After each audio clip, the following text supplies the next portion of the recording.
kakak-kakaknya Bu Dani yang mendengar kabar kehamilan ini bukannya malah ikut bersyukur, malah mereka itu semakin panas. Karena mungkin di mata mereka, kalau nanti Bu Dani ini punya keturunan, berarti hak waris itu bakal semakin banyak lagi dan semakin kuat turun ke anaknya Bu Dani. Dia manggil istrinya, "Bu, alhamdulillah Bu, kita dapat rezeki Bu. Ini ada uang muka penjualan tanah." Tapi pas Pak Wijaya membuka amplop itu, ternyata isinya ini daun nangka kering. Bu Dani itu sempat ngeliat kaki sosok tersebut itu nggak napak tanah. Dan yang lebih membuat merinding lagi, jari-jarinya itu posisinya kebalik.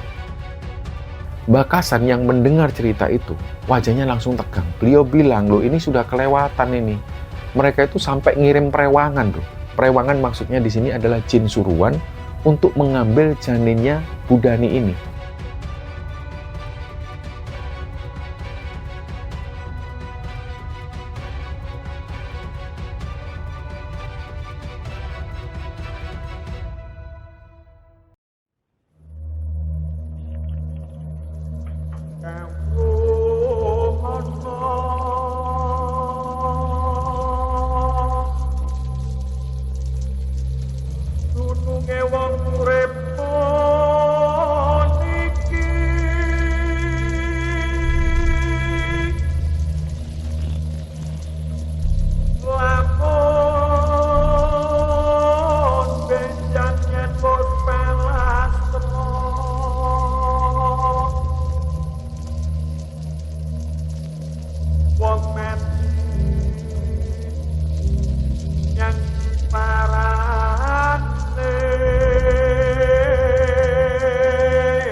Bismillahirrahmanirrahim. Assalamualaikum warahmatullahi wabarakatuh. Sobat Kembaran Sunyi dimanapun teman-teman berada.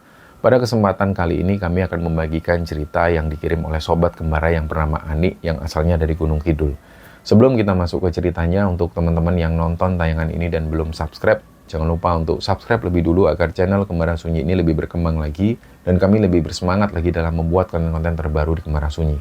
Dan untuk teman-teman yang telah mendukung kami sejauh ini, kami mengucapkan terima kasih banyak. Semoga amal kebaikan teman-teman dibalas kebaikan berlipat oleh Allah Subhanahu wa Ta'ala.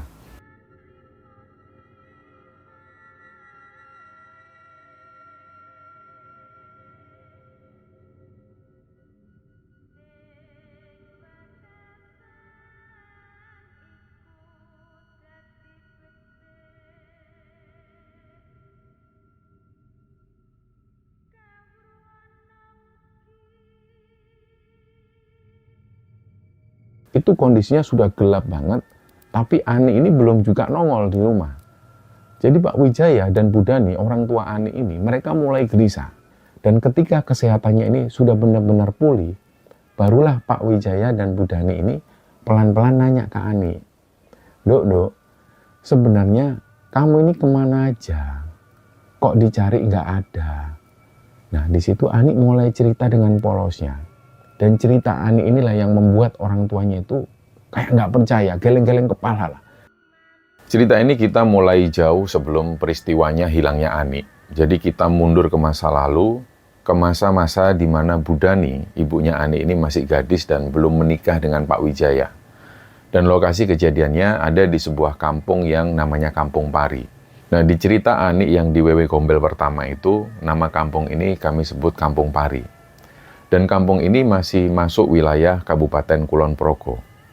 Nah, suasana desa waktu itu benar-benar beda dengan sekarang. Kalau sekarang itu jalanan sudah enak, dan dulu jalanan di sana itu masih berupa tanah liat. Kalau malam, desa itu benar-benar gelap. Warga waktu itu masih pakai lampu minyak atau lampu obor buat penerangan. Dan jarak antar rumah juga masih agak berjauhan, dipisahkan dengan kebun-kebun rimbun yang kalau malam itu suasananya selalu bikin merinding. Nah, di kampung itulah Bu Dani ini tinggal. Jadi nanti untuk menceritakan ini kami akan sebut Dani ketika di masa kecilnya Bu Dani.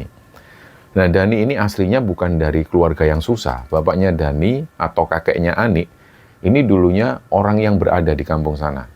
Tanahnya itu luas banget dan sapinya juga banyak. Jadi kalau dilihat dari status sosial, keluarga Dani ini termasuk orang yang terpandang. Tapi sayangnya, bapaknya ini punya kebiasaan yang kurang baik. Jadi beliau itu suka banget mabuk-mabukan dan juga main judi. Dan kebiasaan buruk bapaknya ini yang membuat akhirnya kondisi keluarga itu pelan-pelan berubah. Jadi waktu itu Dani sering melihat bapaknya itu selalu pulang malam dan selalu dalam keadaan mabuk. Dan di situ kalau sudah mabuk, itu selalu marah-marah nggak jelas. Pernah bahkan Dani ini dipukul tanpa sebab oleh bapaknya yang lagi mabuk itu. Dan itulah yang membuat Dani pernah trauma dengan bapaknya. Terutama pas bapaknya kalau pas lagi mabuk. Dan karena kebiasaan mabuk dan judi itulah, harta yang sebegitu banyaknya habis karena ini semua. Nah waktu itu Dani masih ingat, tanah bapaknya itu dijual satu persatu untuk bayar utang judinya ini. Sapi-sapi yang tadinya banyak ditukar untuk beli minuman keras. Jadi warisan yang seharusnya jatuh ke anak-anaknya ini semakin lama semakin nipis dan hampir ludes waktu itu. Nah kondisi ekonomi yang merosot inilah yang membuat hubungan Dani dan juga kakak-kakaknya ini jadi nggak akur. Jadi kakak-kakaknya Dani ini takut banget kalau mereka itu nggak kebagian sisa warisan bapaknya. Mereka mikirnya, kalau sampai harta bapak ini habis, mereka mau makan apa? Karena Dani ini adalah anak yang paling kecil, apalagi dia perempuan seorang diri, dia itu sering banget dimusuhi sama kakak-kakaknya sendiri. Dia sering dipojokkan, dianggap beban keluarga lah. Ini tujuannya jelas, supaya nanti kalau pas bapaknya meninggal, Dani ini nggak usah dikasih bagian warisan. Ya memang ini tujuan kakak-kakaknya. Jadi waktu itu Dani sering nangis sendirian di kamar. Dia nggak berani melawan karena dia sadar dia cuma adik yang paling kecil. Dia cuma bisa diem pas kakak-kakaknya ngomongin dia di belakang. Nah, suasana di rumah itu benar-benar nggak enak. Dan puncaknya terjadi pas bapaknya Dani ini benar-benar meninggal dunia. Jadi sisa warisan yang tinggal sedikit itu akhirnya jadi rebutan. Kakak-kakaknya Dani yang laki-laki itu merasa kalau mereka ini yang paling berhak. Dani benar-benar gak dianggap di situ, padahal dia sudah dewasa juga. Dan di tengah situasi keluarga yang panas seperti itu, Dani mulai merasakan ada yang aneh dengan badannya. Awalnya dia cuma merasa kalau badannya ini sempat gatal-gatal biasa. Dia pikir waktu itu ya mungkin karena alergi makanan atau mungkin kena ulat bulu pas lagi ada di kebun. Tapi kok lama-lama, gatalnya ini kok makin parah. Dan rasanya itu kayak nggak wajar. Jadi waktu itu kulitnya ini mulai merah-merah, terus muncul luka-luka yang kayak koreng, tapi korengnya itu kayak koreng basah. Dia sudah coba berobat waktu itu ke mantri desa, dan oleh mantri desa ini dikasih salep. Terus dikasih juga obat untuk diminum, tapi tetap nggak ada perubahan. Justru lukanya itu semakin menyebar ke seluruh badan. Nah yang aneh adalah, sakitnya Dani ini punya pola. Jadi kalau siang, sakitnya itu biasa, dan itu masih bisa ditahan. Tapi begitu maghrib, rasa sakitnya itu kayak jadi berkali-kali lipat. Dan Dani di situ ngerasa kulitnya itu kayak ditusuk-tusuk jarum panas. Jadi pada saat itu dia ini sering teriak-teriak kesakitan, terutama pas tengah malam dia merasakan sakitnya itu. Nah, tetangga-tangga yang rumahnya itu agak dekat, mereka ini sempat dengar teriakan Dani, tapi jujur waktu itu mereka nggak berani campur tangan. Karena mereka tahu kalau keluarga Dani ini lagi kisruh soal warisan. Nah, jadi selain rasa sakit fisik, Dani ini juga mengalami gangguan-gangguan yang di luar nalar. Kamar tidurnya Dani itu kan letaknya di bagian belakang rumah, dekat banget sama dapur. Setiap malam dia itu sering mencium aroma busuk yang menyengat banget, dan baunya itu bukan kayak bau sampah biasa, tapi lebih kayak bau bangkai binatang atau bau kotoran yang busuk banget. Baunya itu benar-benar bikin mual. Padahal Dani itu orangnya bersihan. Tiap hari ya dia yang nyapu dan dia yang ngepel rumah sampai ke belakang itu dia yang melakukan itu. Nah, suatu malam pas Dani ini lagi nahan sakit di tempat tidurnya, dia sempat dengar ada suara langkah kaki di atas genteng kamar. Nah, awalnya Dani mikirnya itu mungkin musang, atau mungkin garangan, atau mungkin kucing yang lagi berantem. Tapi lama-lama ketika pas didengerin, ini suaranya kok nggak kayak langkah binatang kecil. Dan suara itu berhenti persis di atas tempat tidurnya Dani. Nah, waktu itu kan nggak ada atap, jadi langsung genteng. Dan itu Dani benar-benar bisa merasakan atau bisa mendengar kalau sosok yang jalan ini itu berhenti persis di atas tempat tidurnya.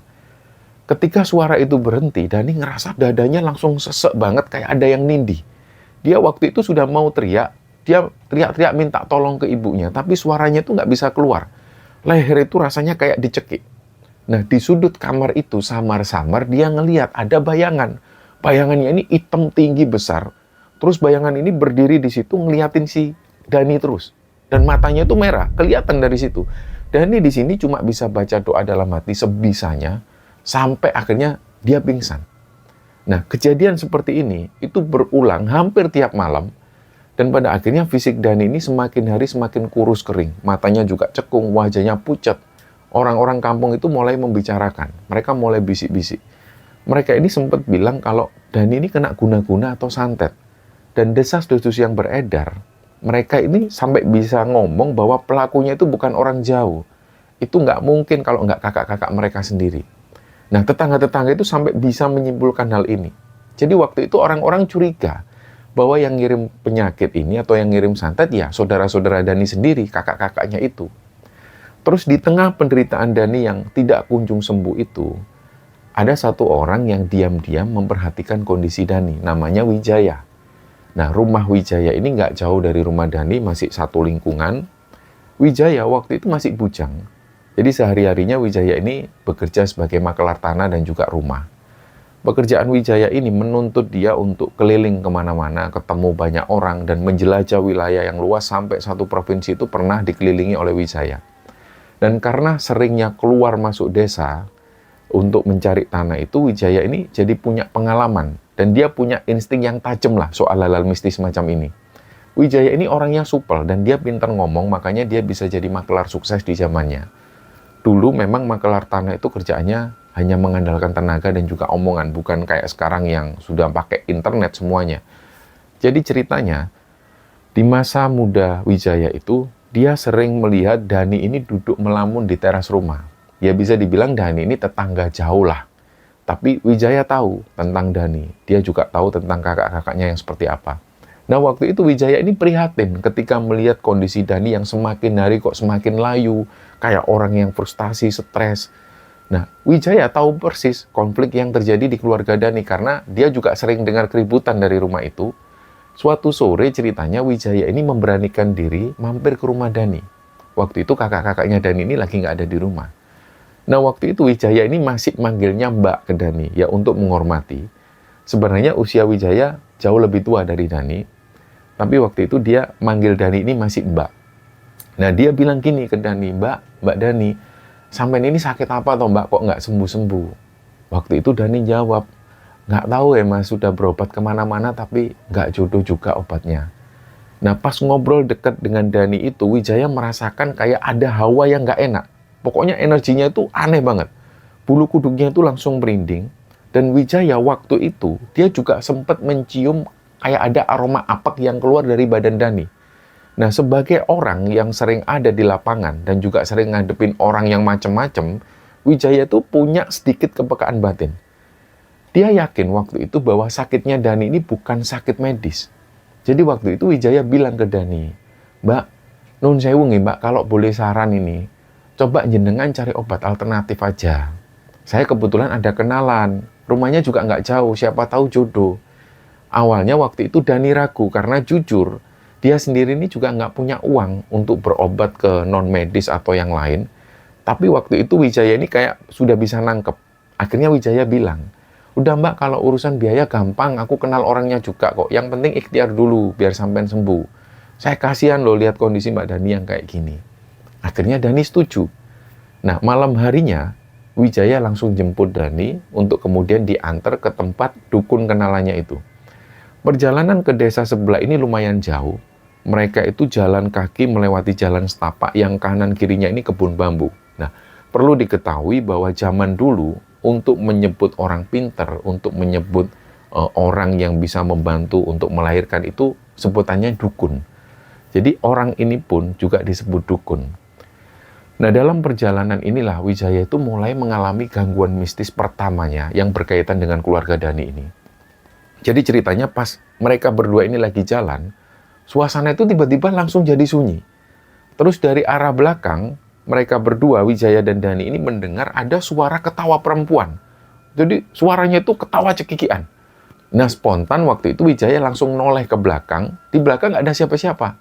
Dani yang waktu itu jalan di samping Wijaya persis, itu kelihatan malah semakin lemes dan badannya itu sudah mulai gemetaran. Wijaya waktu itu berusaha tenang.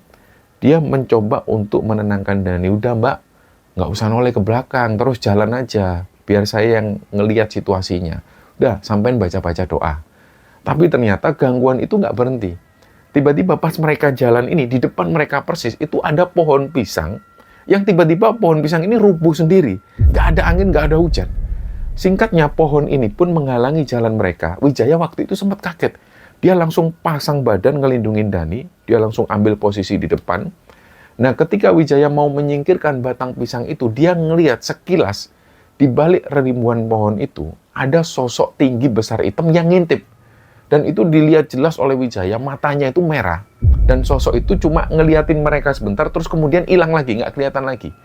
Nah, pas pandangan mereka tertuju ke arah sosok hitam itu, tiba-tiba pohon pisang yang jatuh persis di depan mereka itu, ini sudah berubah jadi pocong. Bener-bener mereka ngelihat pocong. Pokoknya pandangan mereka waktu itu jadi aneh. Yang mereka lihat ini bukan lagi pohon pisang, tapi pocong. Nah, Wijaya sadar waktu itu bahwa perjalanan untuk mencarikan obat buat Mbak Dani ini nggak gampang. Belum sampai ke rumah dukun, kok sudah diganggu seperti ini.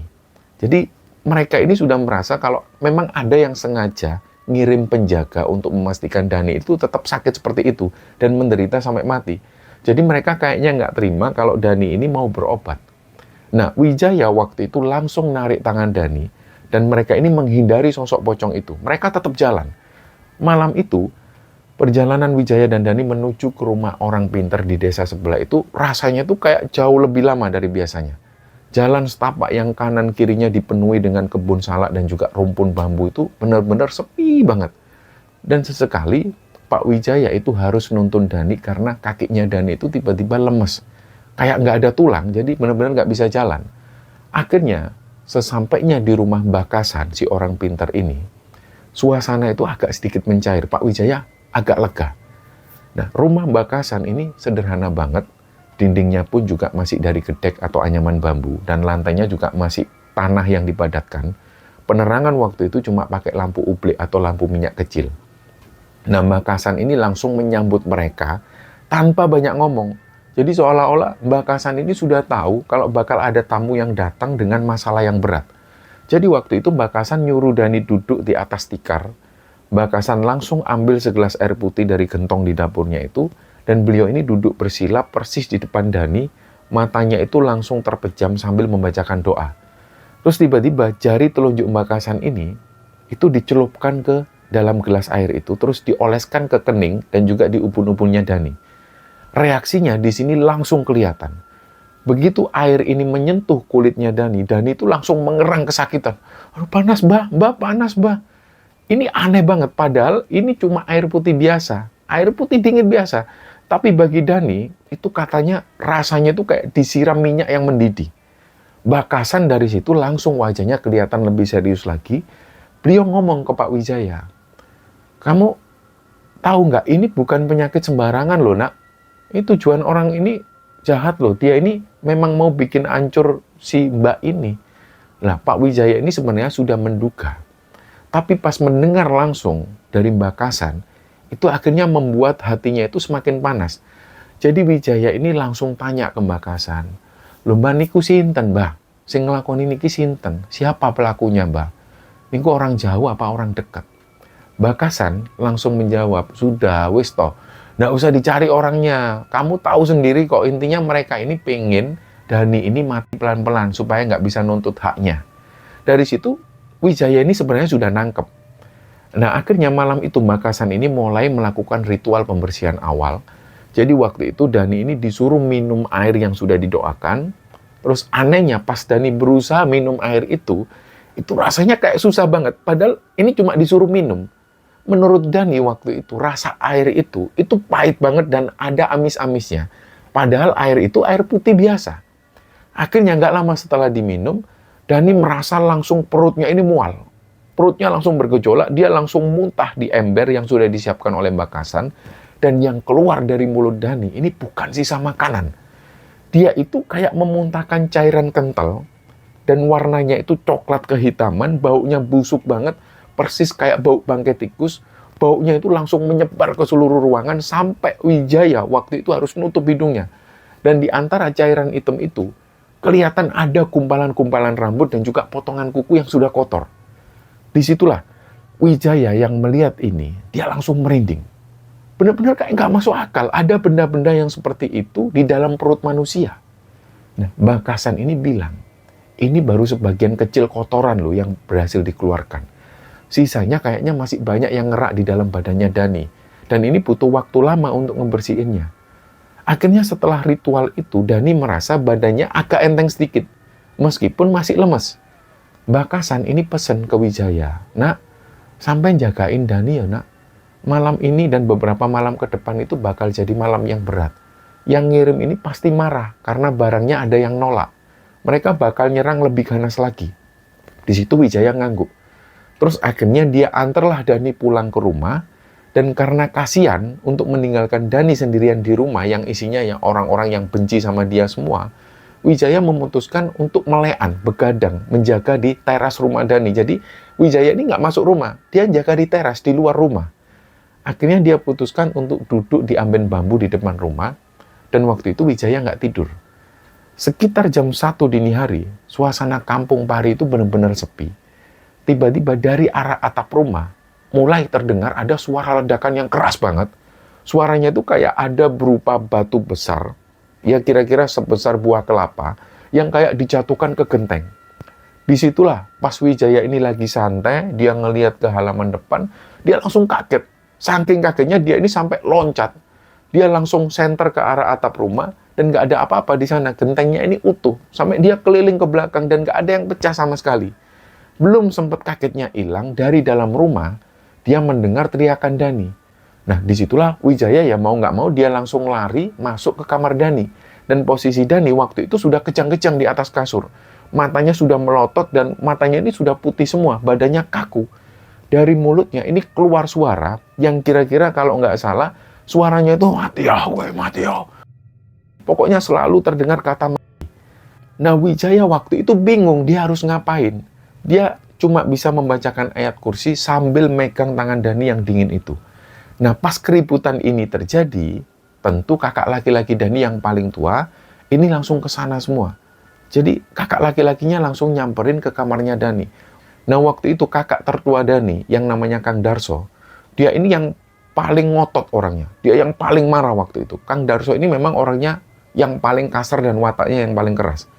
Waktu itu ketika situasinya seperti ini, Kang Darso ini bukannya malah nolongin adiknya, yang waktu itu sudah kejang-kejang. Kang Darso ini malah marah-marah ke Wijaya. "Weh, kamu ngapain kamu malam-malam kesini kamu? Maling kamu ya? Kamu mau macem-macem ya?" Wijaya yang waktu itu biasanya sabar, waktu itu darahnya ini sudah mendidih. Dia sampai ngomong ke kakaknya Dani yang Kang Darso ini, Wijaya itu marah. "Loh, matamu itu apa nggak lihat adikmu itu loh mau mati kayak gini? Ini ulah siapa kalau bukan ulah kalian?" Wijaya ini kelepasan, dia nuduh. Akhirnya saking emosinya waktu itu, Kang Darso ini langsung mau maju mukul Wijaya. Tapi tiba-tiba anehnya, ini kayak benar-benar ada kejadian aneh yang membuat waktu itu langkah Kang Darso itu langsung terhenti. Dia itu kayak takut.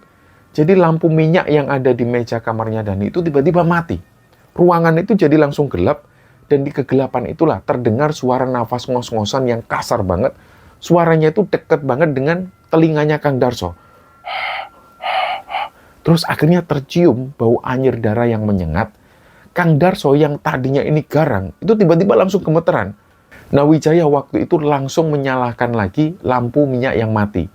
Begitu apinya nyala, Kang Darso langsung ambruk ke lantai. Dan ini memang kejadian aneh. Wijaya waktu itu nggak tahu kenapa kok Kang Darso ini tiba-tiba ambruk. Nah, di leher Kang Darso itu ada bekas jari tangan yang masih kelihatan merah kebiruan. Padahal Wijaya ini posisinya itu jauh dari Kang Darso. Ketika Kang Darso marah yang mau mukul Wijaya, ini posisinya agak jauh. Dan Dani waktu itu juga masih kejang-kejang di kasur. Nah, pertanyaannya, siapa yang nyekik Kang Darso ini? Wijaya jadi bingung. Dan setelah kejadian itu, Kang Darso ini langsung lari balik ke rumahnya. Besok paginya, kondisi Dani ini semakin drop. Badannya itu panas tinggi, tapi kakinya itu dingin. Dani di situ mengigau terus, dia selalu ngomong kalau ada orang tinggi hitam yang selalu datang, yang selalu nunggu di pojok kamar. Wijaya dari situ nggak tega ninggalin Dani. Akhirnya Wijaya ini nekat ngomong sama ibunya Dani, yang waktu itu beliau sudah tua dan juga sudah sakit-sakitan juga. Wijaya ini izin langsung, "Bu, nuwun sewu, Bu. Saya ini minta izin, saya mau merawat Dani. Kalau di sini terus, Dani ini bakal nggak selamat. Biar saya bawa Dani berobat jalan ke Bakasan setiap hari. Ibunya Dani waktu itu cuma bisa nangis pasrah karena beliau sudah sakit kondisinya. Beliau cuma bisa berbaring di tempat tidur. Dan beliau tahu kalau anak-anaknya yang lain, terutama yang kakak-kakaknya Dani ini semuanya jahat ke Dani. Tapi beliau sendiri ini juga nggak punya kekuatan untuk melawan. Jadi pada akhirnya, ibunya pun mengizinkan untuk Dani dibawa berobat. Dan hari-hari berikutnya ini adalah masa perjuangan yang berat bagi Wijaya. Setiap sore, setelah dia pulang kerja jadi makelar itu, Wijaya langsung menuju ke rumah Dani. Dialah yang menyuapin makan, dia juga yang membersihkan muntahan Dani yang kadang juga masih berisi kotoran-kotoran aneh, kayak semacam karatan-karatan atau potongan-potongan ijuk sapu. Memang aneh, tapi Wijaya waktu itu bersyukur alhamdulillah karena hampir setiap hari Dani itu selalu memuntahkan benda-benda aneh ini. Artinya, perlahan benda-benda aneh ini mulai dimuntahkan dan mulai keluar dari tubuh Dani. Dan Wijaya waktu itu telaten banget dan sama sekali nggak jijik ketika merawat Dani. Nah, ada satu kejadian yang nggak bisa dilupakan oleh Wijaya waktu itu. Jadi waktu itu Wijaya ini lagi membersihkan luka koreng di kakinya Dani. Lukanya itu sudah basah dan sudah bernanah. Ketika Wijaya ini lagi mengelap nanah itu menggunakan kapas dan juga air hangat, tiba-tiba dari dalam luka yang menganga di petis Dani itu, keluar semacam lipan kecil banget warna merah. Dan lipan ini hidup, gerak-gerak cepat terus kayak mau masuk ke dalam dagingnya lagi. Wijaya waktu itu kaget setengah mati, dan mau nggak percaya itu, tapi ini nyata di depan matanya sendiri. Kalau mau nggak percaya ya gimana? Memang dia yang menyaksikan hal ini. Terus akhirnya dia ambil jepitan kayu, dia tariklah kelabang itu keluar, sebelum kelabang ini mau masuk lagi ke dalam kakinya Dani, dan begitu kelabang ini ketarik keluar dan dilempar di lantai, kelabang itu kayak langsung menggeliat kepanasan dan matinya itu kayak mati kebakar. Nah, Wijaya mikir di situ, ini yang dia hadapi ini benar-benar ilmu hitam tingkat tinggi kayaknya. Pelakunya itu pasti membayar dukun mahal untuk nyiksa Dani sekejam ini. Nah, karena seringnya berinteraksi dan juga ketulusan Wijaya yang merawat Dani terus-terusan, lama-lama hati Dani ini luluh. Di tengah sakit yang masih mendera itu, Dani merasa aman ketika ada Wijaya. Wijaya itu jadi sosok pelindung yang selama ini nggak pernah dia dapatkan dari bapak atau kakak-kakaknya Dani. Nah, puncak-puncaknya, setelah hampir 3 bulan Dani berjuang untuk melawan sakit yang aneh itu, dia rutin dibawa ke Bakasan selama 3 bulan itu dan dirawat telaten oleh Wijaya. Disitulah kondisi Dani ini mulai membaik. Muntahnya sudah bersih. Dan nggak ada lagi kotoran-kotoran semacam potongan ijuk sapu atau yang lain. Jadi sudah benar-benar bersih, cuma tinggal luka-luka yang ada di kulitnya ini. Dan kulitnya pun juga sudah mulai mengering lukanya itu. Meskipun badannya ini masih kurus dan lemah, tapi aura wajah Dani ini sudah nggak segelap dulu lah. Waktu itu Dani sudah bisa duduk dan sudah bisa jalan sedikit-sedikit. Akhirnya disinilah Wijaya itu mengutarakan niatnya.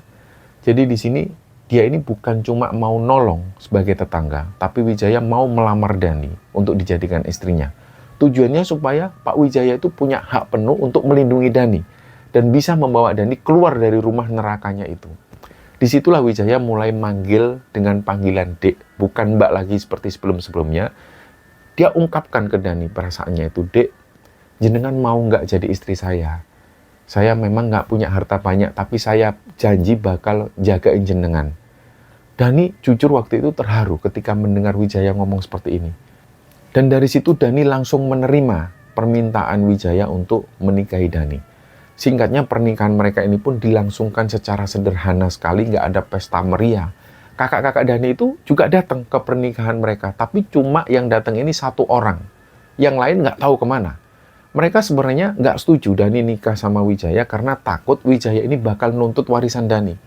Tapi di satu sisi lain mereka juga takut dengan Wijaya yang memang dia ini semakin berani dan seolah dia sudah punya pegangan. Nah, dari situlah setelah pernikahan ini Wijaya langsung memboyong Dani keluar dari rumah bapaknya itu. Mereka ngontrak rumah kecil di ujung desa dan hidup mereka ini dimulai dari nol. Justru setelah menikah inilah gangguan mistis itu akhirnya berubah sasaran. Jadi nggak cuma menyerang Dani, tapi juga mulai menyerang Pak Wijaya juga. Dan puncaknya, ini bakal berdampak ke anak-anak mereka, termasuk Ani yang akan lahir beberapa tahun kemudian. Ini adalah awal mula kenapa keluarga Pak Wijaya dan juga Bu Dhani ini seolah-olah akrab banget dengan gangguan makhluk halus. Nah, singkat cerita, kehidupan Pak Wijaya dan Bu Dhani setelah menikah itu mulai berjalan normal. Mereka tinggal di sebuah rumah kontrakan kecil yang dindingnya itu setengah tembok, setengah bambu. Lokasinya benar-benar minggir dari keramaian desa, dekat dengan area persawahan. Dan meskipun hidup mereka ini pas-pasan, mereka merasa bahagia sekali. Apalagi setelah beberapa bulan menikah, Bu Dhani itu dikabarkan hamil anak pertamanya. Dan ini adalah kabar gembira yang ditunggu-tunggu oleh mereka berdua. Anak inilah yang nantinya menjadi kakak laki-lakinya Ani. Tapi kebahagiaan itu ternyata nggak membuat pihak keluarga besar Dhani ini senang. Kakak-kakaknya Bu Dhani yang mendengar kabar kehamilan ini bukannya malah ikut bersyukur, malah mereka itu semakin panas. Karena mungkin di mata mereka, kalau nanti Bu Dhani ini punya keturunan, berarti hak waris itu bakal semakin banyak lagi dan semakin kuat turun ke anaknya Bu Dhani. Mereka nggak mau itu terjadi. Dan benar, teror yang tadinya ini sempat mereda, mulai muncul lagi dengan pola yang berbeda lagi. Dan kali itu targetnya bukan cuma membuat sakit, tapi menyerang mental Pak Wijaya dan mengincar jabang bayi yang ada di perutnya Bu Dhani. Kejadian aneh pertama itu dialami oleh Pak Wijaya sendiri. Waktu itu ketika usia kandungan Bu Dhani jalan 4 bulan, Pak Wijaya itu dapat orderan untuk menjualkan tanah pekarangan kosong di desa sebelah. Nah, calon pembelinya ini orang dari kota. Beliau datang ke desa itu bawa mobil bagus. Zaman-zaman itu, kalau ada orang yang masuk desa bawa mobil, ini sudah terlihat kalau dia pasti orang kaya. Nah, Pak Wijaya waktu itu semangat banget, karena kalau tanah ini laku, komisinya lumayan. Bisalah buat biaya lahiran nanti. Pak Wijaya waktu itu janjian sama calon pembeli ini di lokasi tanah itu pas sore hari, sekitar jam 5-an sore. Begitu sampai di lokasi, Pak Wijaya melihat si pembelinya ini sudah nunggu di situ. Orangnya tinggi, kulitnya bersih, kelihatan banget kalau orang kaya lah. Mereka di situ ngobrol enak dan tawar-menawar harga itu juga lancar. Si pembeli ini langsung setuju sama harganya dan langsung deal. Nah, orang ini langsung menyerahkan amplop tebal warna coklat. Pak Wijaya menerima amplop itu dengan tangan yang gemeteran, saking senangnya. Isinya kerasa tebal dan padat banget. Ini adalah uang komisi untuk Pak Wijaya. Nah, setelah itu, si pembeli ini pamit pulang naik mobilnya. Pak Wijaya juga langsung pulang dengan hati yang gembira sekali. Tapi keanehan terjadi ketika Pak Wijaya ini sampai rumah. Waktu itu sudah maghrib posisinya. Pak Wijaya langsung masuk kamar. Dia manggil istrinya, "Bu, alhamdulillah Bu, kita dapat rezeki Bu. Ini ada uang muka penjualan tanah." Pak Wijaya mengeluarkan amplop itu dan naruh di atas meja. Nah, tentu Bu Dhani juga ikut senang. Tapi pas Pak Wijaya membuka amplop itu, ternyata isinya ini daun nangka kering yang jumlahnya banyak banget. Di sela-sela daun nangka kering itu ada puluhan ulat bulu yang masih hidup. Nah, dari situlah Pak Wijaya langsung lemes. Nah, belum habis kagetnya, tiba-tiba ulat-ulat ini jumlahnya itu makin banyak. Dan ulat-ulat itu mulai merayap sampai turun ke meja dan menyebar ke lantai kamar. Pak Wijaya ini langsung sadar bahwa ini bukan penipuan manusia biasa. Ini bisa jadi sirep atau tipuan pandangan mata dari bangsa lelembut. Tujuannya jelas mau membuat mental Pak Wijaya ini down dan mau menghancurkan ekonomi mereka. Pak Wijaya langsung ambil sapu lidi, dia sepet-sepetkan ulat itu sambil membaca doa sebisanya. Anehnya begitu kena sabetan sapu lidi, ulat-ulat itu kayak meletus, tas, dan keluarlah cairan hijau dari ulat-ulat itu. Pak Wijaya sendiri nggak paham kok kenapa uang-uang tadi yang diberikan ini tiba-tiba berubah jadi daun kering. Dan anehnya, setelah kejadian itu, orang kaya yang bawa mobil ini nggak pernah datang lagi menemui Pak Wijaya. Jadi akhirnya ya perjanjian jual beli ini pun batal. Dan belum sempat untuk mencari tahu soal uang itu, teror kedua langsung menyerang Bu Dhani. Waktu itu usia kandungan Bu Dhani sekitar 7 bulanan, perutnya sudah mulai besar. Di tradisi Jawa, usia 7 bulan itu memang rawan-rawannya gangguan makhluk halus. Ini kepercayaan beberapa orang Jawa, dan katanya ada beberapa makhluk halus itu yang mengincar janin yang suka makan darah, kayak seperti Banaspati atau kuntilanak. Malam itu Pak Wijaya ini lagi keluar, ada urusan. Bu Dhani di rumah sendirian. Tiba-tiba waktu itu Bu Dhani mencium ada bau yang khas banget. Muncullah bau bunga kantil yang menyengat, dicampur dengan bau singkong bakar. Baunya itu wangi, tapi tiba-tiba membuat pusing kepala. Bu Dhani langsung waspada. naluri ibunya ini berjalan. Dia langsung mengelus perutnya sambil terus membacakan doa dan juga terus membacakan sholawat. Terus itu dibacakan sambil mengelus perutnya. Tiba-tiba ada yang ngetuk pintu sambil manggil namanya Bu Dani. Dan Dani. Nah, suara yang manggil ini suara perempuan, nggak asing. Dan yang membuat Bu Dani merinding ketika dia mendekat ke arah pintu, ternyata ini adalah suara ibunya, yaitu suara neneknya Ani, yang memang beliau ini sudah tua. Dan anehnya, ibunya Dani kan memang posisinya lagi sakit, dan beliau lebih sering berbaring di tempat tidur. Lah ini kok bisa keluar sendiri, jalan sendiri menuju ke rumah Bu Dani yang jaraknya lumayan jauh juga.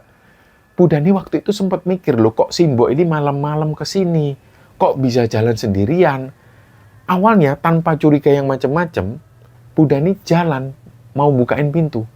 Tapi baru selangkah dia jalan, dia ngerasa perutnya itu kayak ditendang dan kencang banget. Sampai Bu Dani itu ngilu dan beliau itu sampai bungkuk nahan sakitnya ini. Kayak seolah-olah bayi dalam perutnya itu bergerak liar. Bu Dani akhirnya ngintip lewat sela-sela jendela kayu itu. Di luar samar-samar dia ngelihat ada sosok perempuan berdiri, tapi posisinya itu kayak membelakangi pintu. Sosok itu pakai kebaya persis seperti yang dipakai oleh mboknya atau ibunya. Dan gelung rambutnya pun juga sama persis. Tapi anehnya dia ini ngomong tanpa menghadap ke pintu. Jadi ngomongnya itu membelakangi pintu. Dan buka no lawange, Nduk. Bu Dani itu sempat ngeliat kaki sosok tersebut itu nggak napak tanah. Dan yang lebih membuat merinding lagi, jari-jarinya itu posisinya kebalik. Jadi tumitnya itu di depan, jarinya di belakang. Bu Dani langsung yakin ini bukan ibunya. Ini bukan Simbok ini. Ini sosok yang menyerupai Simbok. Kalau orang tua dulu bilang, ada sosok makhluk halus yang jenis ini, dia nggak bisa masuk rumah kalau nggak dibukain pintu atau dipersilakan masuk oleh tuan rumahnya. Dan karena nggak dibukain, sosok itu kayak marah. Jadi pintu rumah itu rasanya kayak digedor kenceng banget. Brak, brak, brak. Kayak pintu itu sampai bergetar mau jebol. Bu Dani akhirnya lari menuju ke kamar. Dia sembunyi di pojokan sambil terus memeluk perutnya. Dan sekitar jam 3 dini hari, Pak Wijaya ini pulang.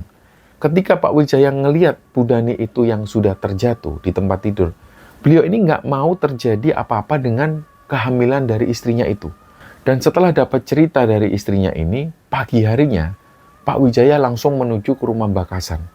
Mbak Kasan yang mendengar cerita itu, wajahnya langsung tegang. Beliau bilang, loh ini sudah kelewatan ini. Mereka itu sampai ngirim perewangan tuh. Perewangan maksudnya di sini adalah jin suruhan untuk mengambil janinnya Bu Dani ini.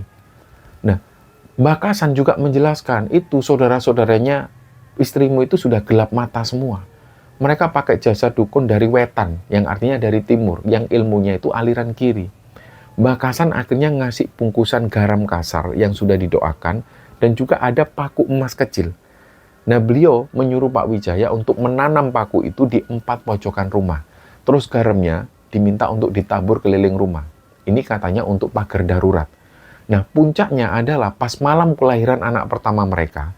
Malam itu tiba-tiba hujan deras banget. Bu Dani sudah mulai mules-mules kontraksi sejak sore. Nah, dukun bayi desa ini sudah dipanggil ke rumah. Karena kalau manggil bidan ya jaraknya itu jauh, apalagi waktu itu hujan badai. Dan proses lahirannya ini susah banget. Bu Dani itu sudah ngeden berkali-kali sampai wajahnya itu sempat biru, tapi bayinya ini nggak mau keluar. Dukun bayi yang menangani ini sampai keringat dingin itu bercucuran. Beliau ini sampai ngomong ke Pak Wijaya, waduh Pak, ini bayinya kayak ada yang nahan dari dalam. Jalannya itu kayak ketutup. Pak Wijaya yang menunggu di samping Bu Dani itu merasakan memang hawa kamar itu panas banget. Padahal di luar ini kan hujan deras dan juga dingin. Di atap rumah ini mereka mendengar ada suara geludukan, kayak ada orang yang berlarian lah. Bu Dani ini matanya sudah putih semua, dia kayak orang kesurupan. Dia teriak-teriak bukan karena sakit mau melahirkan, tapi kayak karena takut ngelihat sesuatu yang nggak dilihat oleh orang lain. Disitulah Bu Dani teriak-teriak lagi, jangan ambil anakku pergi, sambil dia ngeden seperti itu. Pak Wijaya ini nggak tega. Akhirnya dia lari ke belakang rumah, beliau ambil wudhu, terus beliau ini azan. Beliau azan kenceng banget di telinga kanannya Bu Dani. Allahu Akbar, Allahu Akbar. Dan yang dilakukan oleh Pak Wijaya ini spontan. Ya tiba-tiba beliau kepikiran untuk pengen azan. Nah pas Pak Wijaya azan inilah, suara di atap rumah itu makin kenceng. Kayak seolah-olah mereka ini terganggu mendengar suara azan dari Pak Wijaya. Tapi Pak Wijaya nggak berhenti. Dia terus setelah azan itu membaca-bacakan doa yang diajarkan oleh Mbak Kasan. Dan bersamaan dengan itulah, Bakasan ini ternyata datang. Beliau di tengah hujan badai yang seperti itu, Bakasan itu datang. Mungkin ada inisiatif dari hati beliau, mungkin ada ketertarikan sendiri, akhirnya Bakasan itu datang di tengah hujan yang seperti itu. Beliau langsung masuk ke kamar, dan di tangan Bakasan itu ada sapu lidi. Bakasan langsung menyabet-nyabetkan sapu lidi itu di arah atas, di arah udara, dan di arah perutnya Budani. Dan tiba-tiba sapu lidi itu kayak ada suara sabetannya. Dar, dar, kayak bener-bener ini pecut. Padahal Bakasan itu menyabut angin. Ketika sabetan ketiganya itu terdengar suara jeritan melengking dari arah plafon rumah. Kayak suara burung. Suaranya tuh kayak suara burung, kayak suara monyet. Tapi dia ini kayak kejepit kesakitan. Terus ada suara benda jatuh di samping rumah. Dan begitu suara ini hilang, Budani langsung bisa nafas lega, jalan lahiran itu langsung terbuka. Sekali dorong, bayinya ini lahir. Dan bayinya ini lahir laki-laki. Pak Wijaya langsung sujud syukur di situ. Bayi laki-lakinya ini lahir selamat, meskipun badannya agak membiru dan tali pusarnya itu sempat melilit leher. Tapi ada satu hal yang membuat Bakasan dan juga Pak Wijaya diam 1000 bahasa. Jadi pas bayi itu dibersihkan, di bagian paha kiri bayi itu ada tanda lahir warna hitam. Bentuknya aneh, kayak bekas cengkraman tangan 3 jari. Ya memang nggak masuk akal, tapi memang itulah yang terlihat oleh Pak Wijaya dan Bakasan. Bakasan ngelihat tanda itu dengan tatapan yang agak sedih. Beliau narik Pak Wijaya menjauh dari Budani. Bakasan ini bilang, "Nak, anakmu iki selamat. Tapi anak iki bakal punya wadah yang gampang untuk membuka matanya. Mereka ini nantinya ketika dewasa bakal peka dengan hal-hal gaib. Dan mereka bakal sering diganggu oleh makhluk halus. Kamu harus ekstra waspada ngerawat mereka nanti." Pak Wijaya dari situ langsung dalam hatinya ini bersumpah bahwa dia bakal jadi benteng untuk keluarganya, termasuk untuk anak-anaknya nanti. Dia nggak bakal membiarkan makhluk halus menyentuh anak dan istrinya lagi. Dan akhirnya puluhan tahun kemudian, ketakutan Pak Wijaya ini terbukti pada saat anak bungsunya, Ani ini mengalami kejadian dibawa Wewe Gombel. Nah, singkat cerita, waktu pun terus berjalan, anak laki-laki pertama Pak Wijaya dan Budani, kita sebut saja namanya Bayu, dia tumbuh jadi anak yang pendiam, dan benar kata Bakasan, waktu bayi itu lahir, Bayu ini beda sama anak-anak yang lain. Apalagi pas dia balita. Ketika dia balita, dia itu jarang nangis. Tapi matanya itu kayak sering jelalatan ngeliat ke arah sudut-sudut ruangan yang kosong. Kadang dia itu ketawa-ketawa sendiri, kadang dia nangis kejer tanpa sebab, terutama pas maghrib. Seolah-olah Bayu ini ngelihat sesuatu yang menyeramkan, yang orang dewasa itu nggak bisa ngelihat. Nah, di masa-masa itulah kondisi ekonomi Pak Wijaya mulai membaik sedikit demi sedikit. Rezeki dia dari makelar tanah itu lumayan besar. Meskipun juga sering mengalami pasang surut. Nah, kabar tentang saudara-saudara Budani yang jahat ini mulai terdengar lagi. Tapi kali itu kabarnya ini bukan soal mereka yang menyerang Budani, bukan, melainkan kabar duka. Kang Darso, kakak laki-laki Budani yang dulu paling galak dan sempat dia merasakan dicekik hantu, itu akhirnya meninggal dunia dengan cara yang nggak wajar. Nah, cerita dari tetangga sebelah desa, sebelum meninggal itu katanya perut Kang Darso itu kayak bengkak gede banget, kayak orang yang busung lapar. Tapi perutnya itu keras, kerasnya itu kayak batu. Dan setiap malam Kang Darso itu selalu teriak-teriak kepanasan. Katanya dia selalu melihat ada ribuan semut api yang merayap di badannya. Dan ketika jenazah ini dimandikan, orang-orang yang mandikan itu kaget semua.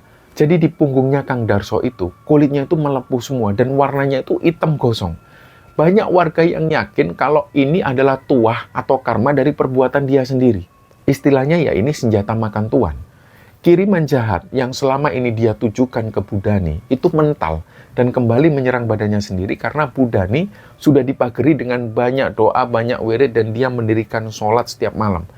Nah, waktu itulah setelah kematian Pak Darso ini, Pak Wijaya itu nggak merasakan seneng atau nggak merasakan sedih juga, ya biasa saja.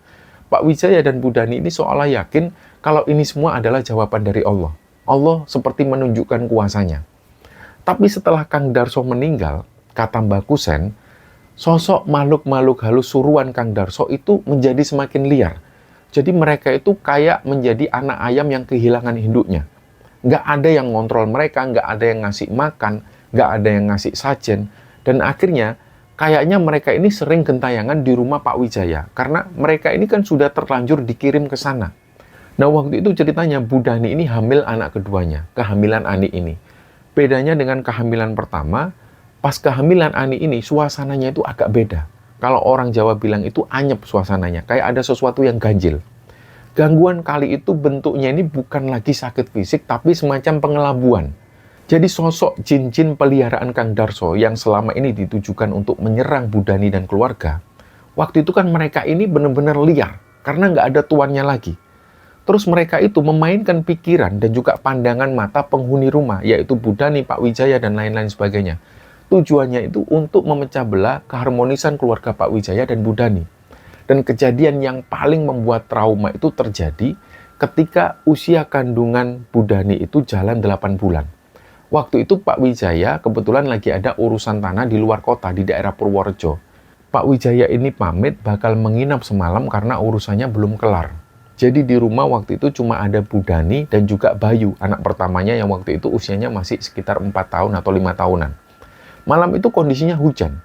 Nah, sekitar jam 7 malam, Bu Dhani waktu itu lagi di dapur menyiapkan makan malam yang sederhana untuk anaknya dan juga dia. Tiba-tiba pintu depan itu ada yang ngetok.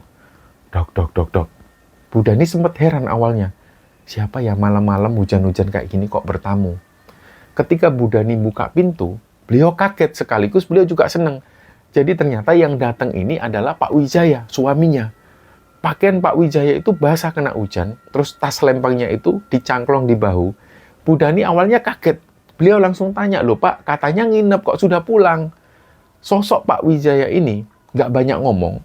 Dia langsung masuk ngangguk, terus dia ini bilang, saya lapar Bu, saya mau makan. Suaranya itu agak beda. Ngomongnya juga aneh, karena ngomongnya Pak Wijaya ini pakai bahasa Indonesia. Dan lagi bahasa Indonesianya yang dipakai itu juga bahasa Indonesia yang baku. Dia bilang, saya lapar Bu, saya mau makan. Bu Dhani langsung sigap. Oh ya sudah Pak, saya tak ganti baju dulu, Ibu mau nyiapkan makan. Kebetulan memang ada sayur lodeh sama tempe goreng. Waktu itu Bu Dhani belum curiga sama sekali. Cuman memang bahasa yang digunakan Pak Wijaya itu aneh. Sehari-hari Pak Wijaya ngomong dengan Bu Dhani itu kadang menggunakan bahasa Jawa yang halus, kadang ya bahasa Jawa sehari-hari. Tapi kali itu, kok suaminya ini ngomongnya pakai bahasa Indonesia. Apalagi bahasa Indonesianya itu bahasa Indonesia yang baku. Jadi waktu itu sosok Pak Wijaya ini langsung duduk di meja makan tanpa ganti baju. Nah ini adalah keanehan yang lain. Biasanya, kalau Pak Wijaya ketika datang ke rumah, beliau pasti bersih-bersih dulu. Entah itu cuci tangan, cuci kaki, terus beliau pasti ganti baju. Nah, waktu itu enggak. Sosok Pak Wijaya ini langsung duduk di meja makan tanpa ganti baju, dan dia duduk diam di situ. Duduknya itu tegang. Bu Dhani langsung menyendokkan nasi dan juga sayur ke piring. Nah, pas Bu Dhani naruh piring di depan Pak Wijaya itu, ada kejadian aneh lagi. Bayu yang waktu itu dia keluar dari kamar, itu tiba-tiba Bayu ini aneh. Biasanya kalau Bayu ngelihat Pak Wijaya pulang, dia tuh pasti langsung minta gendong. Tapi waktu itu Bayu itu kaget. Pas dia ngelihat sosok bapaknya duduk di meja makan, Bayu itu langsung ngerem. Dia langsung nggak berani lagi menuju ke meja makan. Jaraknya waktu itu sekitar 5 meteran, Bayu melotot. Dan wajahnya itu langsung ketakutan, dia ini nunjuk-nunjuk bapaknya sambil mundur. Nah, disitulah Bayu nangis sambil terus nunjuk ke arah Pak Wijaya. Dan nangisnya itu nangis kejer, kayak ketakutan. Bu Dhani bingung, loh kamu itu kenapa tuh Bayu kok malah nangis kayak gini, wong ada bapak pulang kok. Dia ini nggak mau deket-deket dengan Pak Wijaya. Bu Dhani di situ langsung mulai merasa nggak enak. Ini anak kok tumben, kok nangis ngelihat bapaknya sendiri. Tapi pada waktu itu, Bu Dhani ini masih menepis pikiran buruknya. Dia balik badan mau ambil minum di dapur. Pas dia balik badan inilah, dia jalan kan otomatis melewati meja makan lagi. Dia ini mendengar suara makan yang aneh dari meja makan. Jadi Pak Wijaya itu makannya juga aneh. Bunyinya itu kayak orang yang makan pakai sendok, tapi kayak hewan yang lagi nyaplok makanan. Wah, rakus banget. Bu Dhani penasaran, jadi beliau nengok sedikit ke belakang. Nah, disinilah Bu Dhani ngelihat sosok Pak Wijaya itu makannya nggak wajar. Dia makan itu benar-benar kayak rakus. Dan pada saat dia makan pakai sendok awalnya, ini sendok itu dilempar. Dan nasi itu dicawuk istilahnya. Jadi dia cawuk nasinya, dia sayur juga dicawuk. Dia makan makanan yang baru matang itu menggunakan tangannya. Padahal kondisi sayur lodeh ini masih panas. Kuahnya itu masih panas banget. Baru diangkat dari kompor. Harusnya tangan manusia normal itu pasti melepuh. Dan yang membuat Bu Dhani semakin merinding, ketika sosok itu makan, itu mulutnya itu menganga lebar. Kayak pas mau memasukkan tempe, itu yang diambil ini bukan tempe satu, tapi 5 tempe, dan itu dimasukkan semua. Dan mulutnya cukup. Jadi seolah-olah kayak dia itu menganganya lebar. Bu Dhani sampai waktu itu sempat ngeliat sekilas. Jadi gigi Pak Wijaya itu aneh. Giginya ini bukan manusia. Giginya itu runcing-runcing kecil, kayak berwarna hitam, dan giginya itu jarang-jarang, kayak gigi ikan piranha. Nah, seketika itu Bu Dhani sadar, astagfirullahaladzim, ini bukan suamiku, ini pasti ini bukan suamiku. Langsunglah jantung Bu Dhani itu deg-degan. Dia bingung harus ngapain. Kalau dia teriak, takutnya sosok ini ngamuk dan bisa-bisa menyerang Bu Dhani atau menyerang Bayu. Jadi waktu itu posisi Bu Dhani ini yang lagi hamil tua, dia nggak bisa lari dengan cepat. Bu Dhani berusaha tenang. Dia pura-pura nggak lihat awalnya, dia pura-pura nggak tahu. Sambil gemetaran, dia ambil gelas yang sudah ada isinya air putih. Dari situlah Bu Dhani ini membacakan doa Nabi Yunus yang dia hafal. La ilaha illa anta subhanaka ini kuntu minadz dzalimin. Itu dibacakan terus, dan dia baca terus dalam hati sambil jalan pelan mendekat ke arah meja makan. Terus minum ini diserahkan ke sosok Pak Wijaya tersebut. Pak, ayo Pak, diminum dulu. Sosok ini pun berhenti makan, dia noleh ke arah Bu Dhani. Mulutnya itu sudah belepotan semua. Lah, untungnya sosok tersebut ini mau meminum air dari Bu Dhani ini. Nah, ketika setelah dia minum air itu, dia itu kayak mau muntah. Dia langsung lari keluar rumah, dan larinya itu cepat banget. Kelihatan oleh Bu Dhani, kalau dia ini larinya itu kayak bayangan. Disitulah Bu Dhani terus membacakan doa, sampai akhirnya ketika sosok ini keluar, dia langsung tutup pintu, dan kata orang, ini adalah sosok genderuwo yang nyamar jadi Pak Wijaya. Nah, kejadian suami palsu ini, itu ternyata bukan satu-satunya. Puncaknya adalah beberapa minggu setelah Ani ini lahir. Ani itu alhamdulillah lahir dengan selamat. Dia manis sekali ketika lahir itu. Tapi Ani ini dari bayi itu memang sudah merepotkan. Dia sering banget sakit-sakitan tanpa sebab yang jelas. Dia sering banget mengalami panas tinggi, terutama ketika malam Jumat.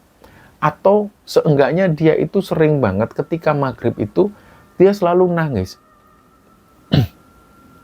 Nah, suatu malam, pas Ani ini usianya sekitar 40 hari, Pak Wijaya dan juga Bu Dhani itu posisinya lagi tidur. Ani ini tidur di tengah-tengah mereka. Jadi waktu itu Bayu sudah tidur di kamar sebelah. Sekitar jam 2 pagi, Pak Wijaya kebangun. Beliau kebangun karena merasa kayak ada tetesan air yang mengenai wajahnya. Pak Wijaya mikirnya ini atap yang bocor. Dia bangun mau ngecek, tapi pas dia membuka mata, dia lihat di langit-langit kamar, persis di atas si Ani ini tidur, itu ada sosok hitam. Dia itu nempel, dan nempelnya itu kayak cicak. Tapi ukurannya itu besar banget, sebesar ukuran manusia dewasa. Tangan-tangannya itu panjang banget, dan jari-jarinya itu kurus. Sosok itu kayak agak nunduk, dan wajahnya itu deket banget dengan wajah Ani. Dan air yang netes ke wajah Pak Wijaya tadi itu ternyata air liur yang netes dari sosok ini. Dan sosok ini tuh pelan-pelan menjulurkan tangannya yang panjang, dan jari-jarinya yang runcing itu kelihatan kayak dia ini berusaha menyentuh ubun-ubun Ani. Dia tuh kayak berusaha mau mengambil atau menyedot sesuatu dari kepala bayi Ani ini. Pak Wijaya refleks, dia langsung menepuk bantal sambil teriak, "Weh, minggat! Allahu Akbar, minggat!" Sosok itu kayak kaget dan langsung kepalanya muter 180 derajat menengok ke arah Pak Wijaya. Matanya merah. Di situ Pak Wijaya ngeliat giginya itu menyeringan lebar sampai ke telinga. Dan bukannya takut, sosok itu kayak malah ngece ke arah Pak Wijaya. Pak Wijaya langsung ambil apa yang ada di sana, dia ambil guling, dan dia lempar ke arah sosok tersebut sambil mengucap, "Allahu Akbar, ngale." Akhirnya dari situlah, ketika guling ini dilempar ke arah sosok tersebut, sosok ini hilang. Dan ada suara kayak melengking sekali yang membuat telinga ini sakit. Dari situlah Bu Dhani juga bangun. Bu Dhani tanya, "Ada apa, Pak?" Tapi Pak Wijaya nggak menjelaskan ke Bu Dhani, supaya Bu Dhani ini nggak banyak pikiran. Nah, dari situlah malam itu mereka nggak berani lagi tidur di kamar. Dan Pak Wijaya sadar, Ani ini sudah benar-benar diincar, sudah dari bayi. Energi Ani ini mungkin menarik untuk bangsa mereka. Nah, keesokan harinya Pak Wijaya menuju ke rumah Mbak Kasan. Mbak Kasan bilang, "Ya, anakmu yang perempuan ini kan wadahnya itu istimewa, tapi dia ini rentan. Dia gampang kesambet. gampang kerasukan, gampang ketempelan, kamu harus hati-hati. Jangan biarkan dia ngelamun atau main sendirian di tempat sepi, apalagi pas maghrib. Nah, ini adalah pesan dari Mbak Kasan, terutama nantinya ketika Ani ini sudah balita atau mungkin bahkan sudah dewasa. Jadi sosok yang kemarin datang itu katanya adalah sosok Wewe, yang dia ini lagi nyari anak untuk peliharaan. Jadi sebenarnya Ani ini sudah diincar oleh sosok Wewe Gombel ini sejak dia bayi. Dan ucapan Mbak Kasan ini seolah jadi ramalan di masa depan. Karena bertahun-tahun kemudian ketika Ani SD, beneran kejadian ini terjadi. Ani sempat dibawa oleh sosok Wewe Gombel persis seperti yang diceritakan di bagian pertama cerita ini. Jadi teror-teror masa kecil Ani ini membentuk karakter keluarga Pak Wijaya. Mereka jadi keluarga yang titen istilahnya atau peka dan juga waspada. Mereka nggak gampang kaget dengan hal-hal mistis. Karena ini sudah jadi makanan sehari-hari mereka yang seperti itu. Dan alhamdulillah semua peristiwa yang pernah terjadi dalam hidup Pak Wijaya dan juga keluarga, juga tentang pengalaman mistis Ani yang pernah diculik oleh sosok Wewe Gombel, ini pada akhirnya mengajarkan keluarga Pak Wijaya untuk jadi lebih untuk berusaha menguatkan iman dan takwanya. Dan sampai cerita ini dibagikan oleh Ani, Pak Wijaya dan Bu Ani itu masih tinggal di Gunung Kidul. Sedangkan kakaknya Ani, Mas Bayu, sudah menikah dan tinggal di daerah Sleman. Dan cerita inilah yang kami sampaikan kepada teman-teman semua. Semoga cerita ini bisa kita ambil hikmah dan bisa kita ambil pelajaran di dalamnya. Mohon maaf jika ada salah-salah kata. Wassalamualaikum warahmatullahi wabarakatuh.